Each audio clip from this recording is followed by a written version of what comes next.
vice presidents of the Players Union because they are the co-owners of Unrivaled. Now, some people were like, but they don't play at the same time. Do you guys not realize that Adam Silver won't deal with Ice Cube because of the Big Three? The NBA considers the Big Three competition. They don't play at the same time.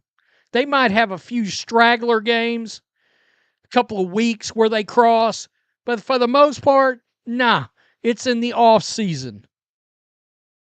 It is a women's. The WNBA presents unprecedented situations that would be unimaginable in other major sports leagues. Consider if prominent athletes like Shohei Ohtani, Aaron Judge, Michael Jordan, LeBron James, Patrick Mahomes, or Tom Brady responded to social media posts criticizing their business dealings. This scenario recently unfolded when someone raised legitimate concerns about Napheesa Collier and Breanna Stewart's dual roles as WNBA players, union vice presidents, and Unrivaled co-owners. Critics question whether these athletes should participate in WNBA negotiations given their ownership stakes in a competing league. Some defenders argued the leagues operate during different seasons, but this reasoning ignores how Adam Silver handles similar situations with Ice Cube's Big Three league. Everybody's panties in a bunch, facts hurt, I understand.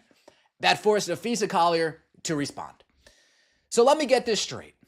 Breanna Stewart is WNBPA president. She's vice president, not president, but it's okay. Napheesa Collier is vice president. They co-founded Unrivaled, a league that benefits if there's a WNBA lockout, and they're the ones leading CBA negotiations. How do you negotiate in good faith? Make it make sense. Valid point. How do you negotiate in good faith? The NBA consistently avoids dealing with Ice Cube specifically because of the Big Three, which the NBA views as competition despite operating primarily during the offseason. While some scheduling overlap exists, the leagues mostly run separately. Ice Cube has publicly stated his frustration with this treatment, emphasizing that basketball belongs to everyone, not any single organization. The Big Three, launched in 2017, represents what Ice Cube believes threatens the NBA establishment. He also criticizes how sports media typically favors the NBA over emerging leagues. The current situation doesn't involve opposition to Collier and Stewart's ownership or hatred toward Unrivaled itself. It's in the off season. It is a women's basketball league, and one that I have predicted will eventually go 5x5. It will eventually become 5-on-5, because if that league wants to make it, it's going to need to. But Adam Silver will not fool with Ice Cube. Ice Cube's come out and said it. I mean, and it's because Adam Silver understands. It's competing professional basketball. The concern centers on optics, whether two league owners should influence WNBA player negotiations that could result in work stoppages. The unprecedented nature of this response highlights how WNBA athletes, unaccustomed to extensive media coverage, now engage with social media accounts that previously operated without acknowledgement. This behavior contrasts sharply with established professional sports norms. Major athletes typically ignore criticism, even when targeted extensively. The WNBA's approach appears unprofessional compared to other leagues where athletes maintain distance from social media controversies. Make it make sense. Valid point. How do you negotiate in good faith? Understandable. Napheesa Collier responds, condescending at that. So let me get this straight. She used the same sentence to start it out to really stick it to this fan. Oh my God, Napheesa, you're so scary. So let me get this straight. While everyone else was enjoying fireworks, I wasn't. You were thinking about how me and Stewie, of all people, are conspiring to force a lockout that would result in less money year-round for W. Critics pointed out that Stewart's exact title, president versus vice president, missed the central issue. She maintains significant authority within the players' union regardless of her specific position. This represents an obvious conflict of interest that extends beyond Unrivaled to include overseas basketball participation. International play also creates WNBA conflicts, though the league may lack sufficient sophistication to recognize these issues. Other profitable professional sports leagues understand competitive dynamics better. Every major sport technically competes with the WNBA, and successful leagues recognize this reality. Understands. It's competing professional basketball. Right here, Ice Cube's reminding fans in a certain league, quote, basketball is not owned by anybody. That's a fact, it's not. According to Ice Cube, who first launched the Big Three in 2017, the NBA is threatened by the venture for several reasons. He also sees the larger sports media landscape as often favoring the NBA. Nobody is saying that Collier and In today's media landscape, leagues acknowledge that television programming like popular shows compete for the same audience attention that sports content seeks. Having two individuals who own another professional basketball league involved in negotiations creates problematic optics. Collier's social media response escalated the situation unnecessarily. Her tweet suggested that critics believed she and Stewart were conspiring to force lockouts that would reduce player compensation. While few actually believe such conspiracy theories exist, this doesn't eliminate the conflict of interest or improve the situation's appearance. WNBA players. Now, Napheesa Collier, I appreciate you for putting words in this woman's mouth. Notice how there's no conspiring in here at all. There's no alluding to conspiring. The phrase you're looking for is conflict of interest. There you go. I helped you out. No problem. No problem. Put it on the tab. Put it on the tab. I'll pick it up later. Conflict of interest. So, Napheesa Collier, you're telling me there's no conflict of interest here? You're telling me there's no conflict of interest here. Interesting. Very interesting. The social media acknowledgement pushed the story to ESPN, creating broader coverage than the original criticism warranted.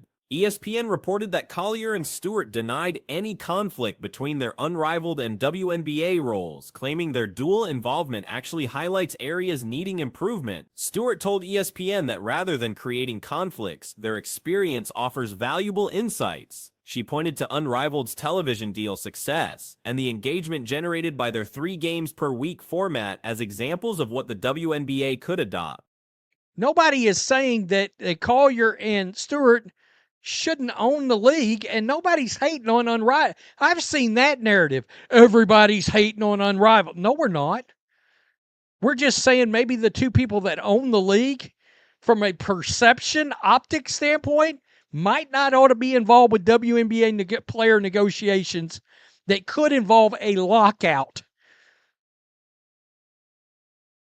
And I cannot believe I saw this and I was like, However, additional complications exist. Unrivaled covers WNBA salaries for players who suffer injuries that prevent WNBA compensation. This arrangement creates another layer of conflict that the WNBA hasn't addressed seriously, likely because current player salaries remain relatively modest. Future salary increases reaching $750,000 to $1 million annually will change this dynamic significantly. WNBA owners invest substantial amounts in players, and severe injuries sustained in competing leagues could damage these investments. As financial stakes increase, these conflicts will become more problematic. Collier, you're telling me there's no conflict of interest here? You're telling me there's no conflict of interest here. Interesting. Very interesting. Unfortunately for Napheesa Collier, the new fans that are now paying attention to the WNBA, been around the block before, they have the ability to use common sense. I know the WNBA's worst nightmare when fans use common sense. Oh my God, the horror. And what do these comments say? What we're all thinking. I can guarantee you that. I didn't take her post saying anyone was conspiring. I think the post.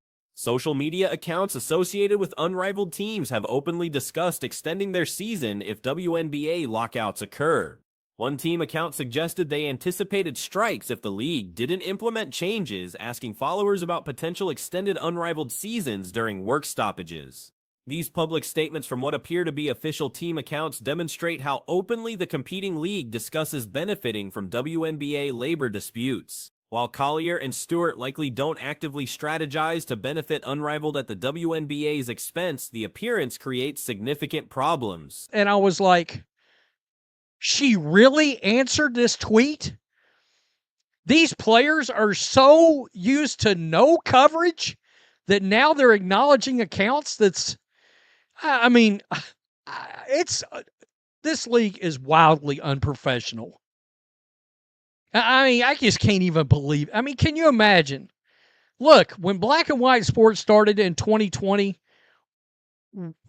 we destroyed LeBron James for 2. Perception matters enormously in professional sports. The NBA tolerates the WNBA because NBA owners control it, but they actively oppose the Big Three precisely because they lack ownership stakes. This represents straightforward business logic rather than complex reasoning. The fundamental issue remains that both leagues feature the same sport and professional players who could sustain injuries in either competition. WNBA owners would rightfully feel frustrated if their contracted players suffered injuries in Unrivaled, just as they would with overseas leagues. These players represent significant investments that other leagues could potentially damage. I think the post was saying it could be of conflict of interest. Yeah, I know. Comprehension skills, Ken. Who knew? Who knew?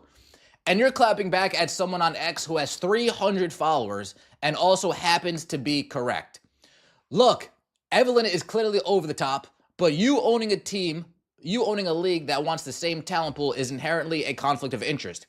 What happens when the owners say they'll pay more, but they demand exclusivity on talent? Suddenly, you're picking between which league you're going to help. You have a fiduciary duty to...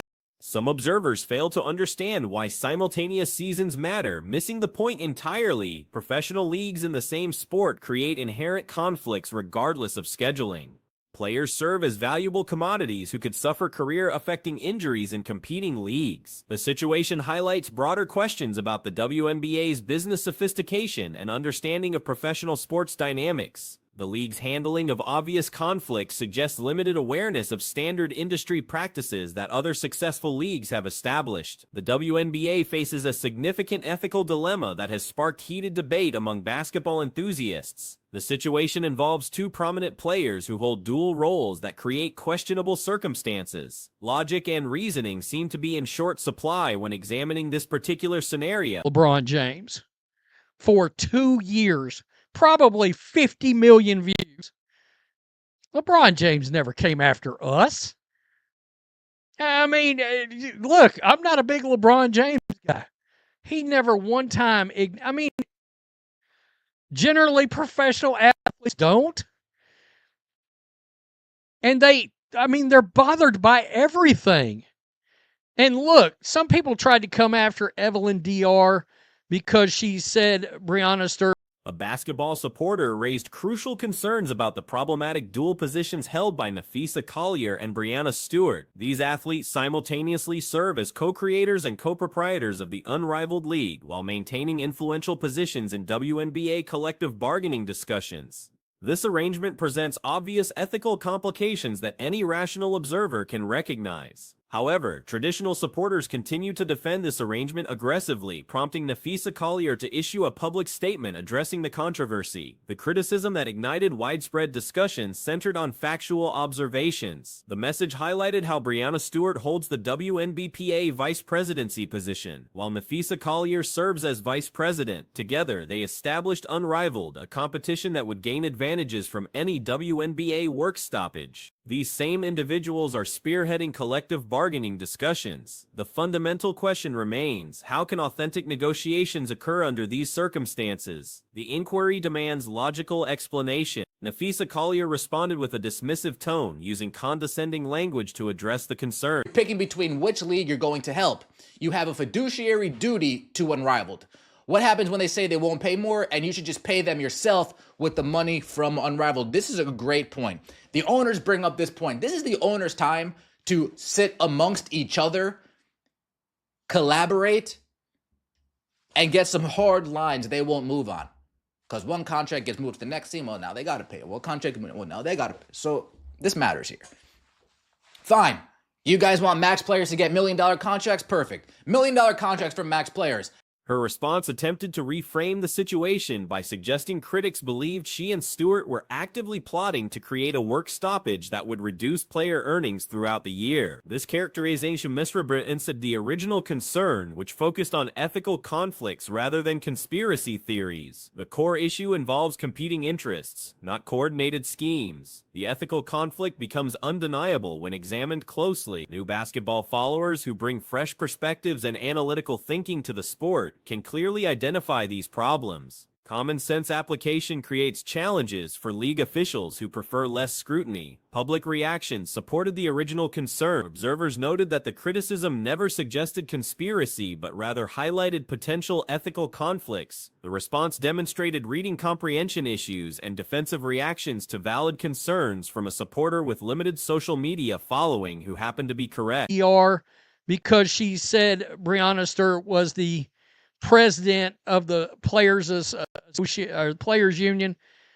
Look, that wasn't the point of her tweet, and everybody knows it. She's still a vice president, and that wasn't the point. That's got nothing to do with it. And everybody knows that's trying to defend an obvious conflict of interest. It's a huge conflict of interest. So is playing overseas basketball, by the way.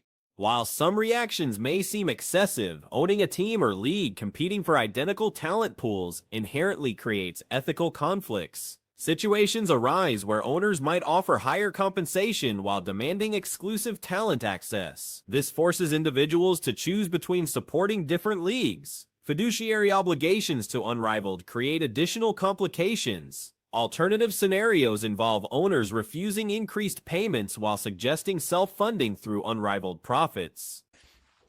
Fine. You guys want max players to get $1 million contracts? Perfect. $1 million contracts for max players. However, they're not playing pros anywhere else. Whether it's Unrivaled, whether it's overseas, they're not playing any basketball anywhere else unless it's a national team commitment. WNBA seems in love with the national team. Unless it's a national team commitment. They're not playing ball anywhere else. Whether it's Mexico, whether it's Turkey, whether it's Russia, whether it's China, whether it's Unrivaled, whether it's the Athletes Unlimited. Nope, nowhere else. A'ja Wilson, you got a problem? These circumstances provide ownership groups with strategic advantages. Team owners can collaborate and establish firm negotiating positions, knowing that individual contract changes affect multiple teams. This dynamic matters significantly in negotiation. Consider a hypothetical scenario where owners agree to $1 million maximum contracts with one condition: players cannot participate in other professional leagues. This would include Unrivaled, overseas. So is playing overseas basketball, by the way. I saw people bring that up. Yeah, they're playing ball overseas right now. It's a conflict of interest for the WNBA. I'm not sure the league's smart enough to understand that. I mean, regular sports fans can certainly tell it. I mean, it's weird. Every other professional sports league out there that's actually turned a profit understands. Different players would react differently to such restrictions. Some stars might readily accept these limitations, having no interest in alternative leagues. Others, particularly those invested in Unrivaled, would face serious concerns. Players like A'ja Wilson and Caitlin Clark might easily agree to exclusivity lawsuits, showing no interest in competing leagues. However, Napheesa Collier and Breanna Stewart would likely object to such restrictions. Their financial interest in Unrivaled would be directly threatened by exclusivity requirements. This creates the exact ethical conflict previously identified. You got a problem with that? No, I don't got a problem with that. I'm not playing that bum-ass league anyway. Okay, cool. Caitlin Clark, you got a problem with that? Nope, no problem with that. I'm not playing in that trash league anyway. Okay, cool. Hey, Napheesa Collier, you got a problem with that? Ooh, I actually do got a problem with that. So you mean that players like A'ja Wilson and Caitlin Clark, who we would go after to take part in an Unrivaled league, wouldn't be able to play if they get a... Yeah, we're not okay with that. Let's think how we can... Oh yeah, that's a conflict of interest right there, no? Hey, Breanna Stewart, you got a problem? Even if one disputes the conflict characterization, the consequences remain problematic. Exclusivity clauses would eliminate major stars from Unrivaled participation. No A'ja Wilson, no Caitlin Clark, no Napheesa Collier, no Breanna Stewart, no Sabrina Ionescu, no Ryan Howard, no Alicia Gray, no Alyssa Thomas, no Satu Sabali, no Skylar Diggins-Smith would be available for Unrivaled competition. This scenario would devastate Unrivaled's prospects. Without star players, the league's future becomes questionable immediately.